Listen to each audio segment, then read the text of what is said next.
Morning, folks. I have to confess to you that I'm a trifle incensed at the moment.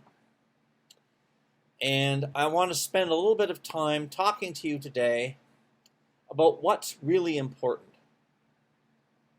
What's really, really, really important.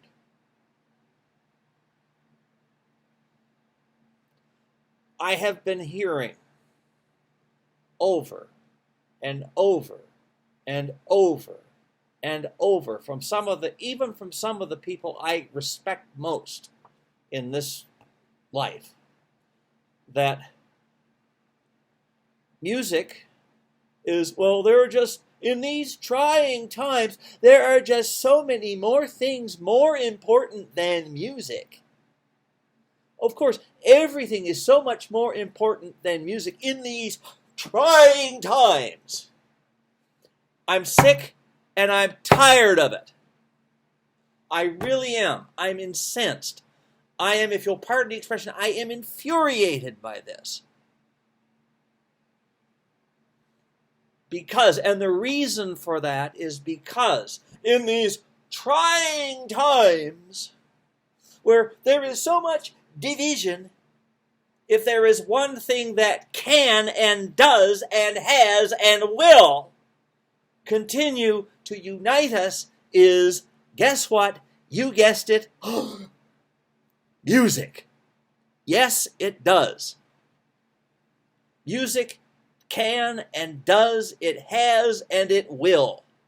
And if you don't believe me, well, let me show you, let me reveal to you one or two examples, not from just from today or from recent history, but from further back, both on the international and national scene, when things are so much more important than music. Music unites us. Music unites us. And if you don't believe me, then think about Lorena. Yeah, Lorena, what? Don't you know? Yeah, Lorena. That old song, Lorena, which is, by the way, was written in 1856, the words that was, by a Reverend Henry Webster, and was written in 1856, and with music composed by his friend Joseph Webster, Joseph Philbrick Webster, and this piece was published in Chicago in 1857, and it goes something like this: da da da dee da da da da da. Da da da da da da da da. It's a lovely old melody. And I got some unfortunate truth for you. Both sides, both the Union and the Confederacy, both loved that tune. They loved it. It was so, they got so much out of it that they loved it. So, even if they couldn't agree on anything else, they could agree, yeah, Lorena is a beautiful piece, isn't it? Okay. Now, but that's only one example. Well, all right, well, let's jump ahead a few centuries, a century or so, to Lily Marlene. Lily Marlene, let me get my information up here. Lily Marlene was written was written as a German love song that became popular during World War II.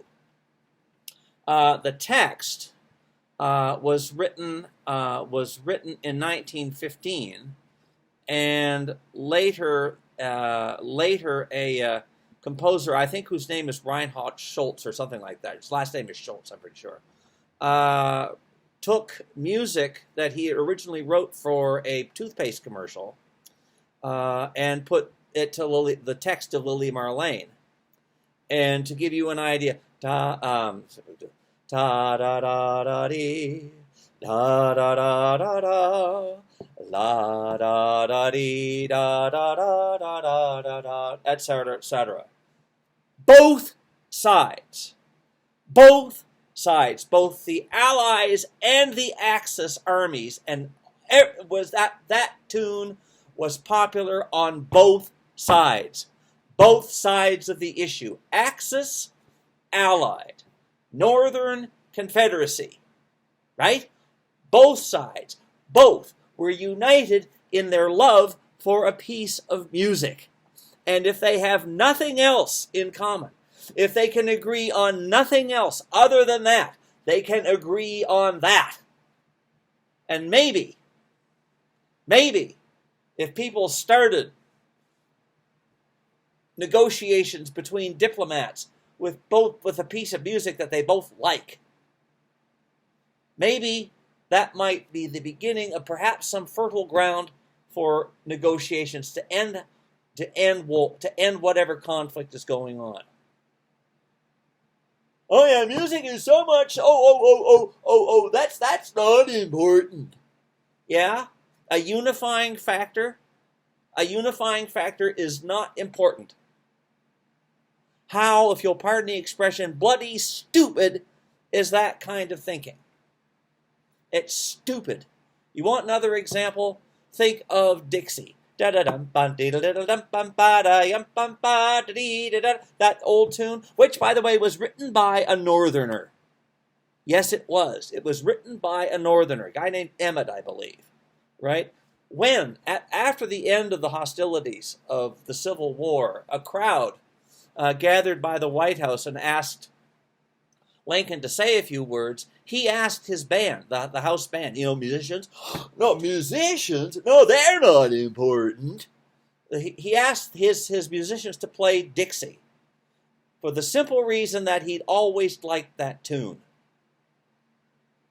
He'd always liked that tune. Something important to both sides.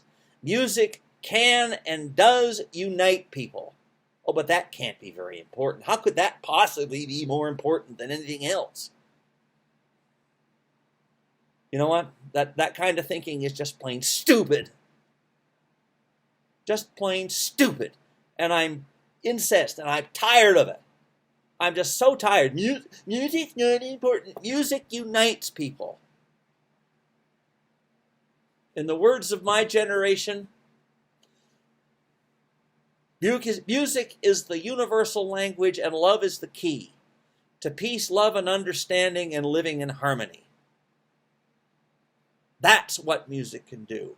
That's why music is important, especially now.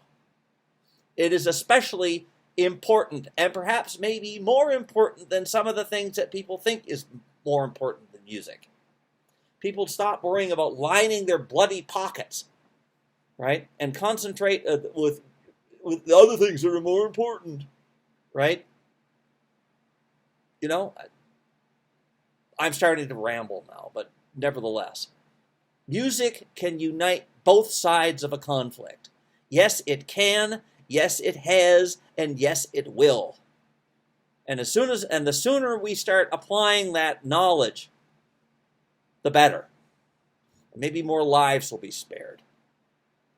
Maybe more husbands and wives will return to each other. Maybe more kids will have their parents come home at night. Music's unimportant. Yeah, right. My eye.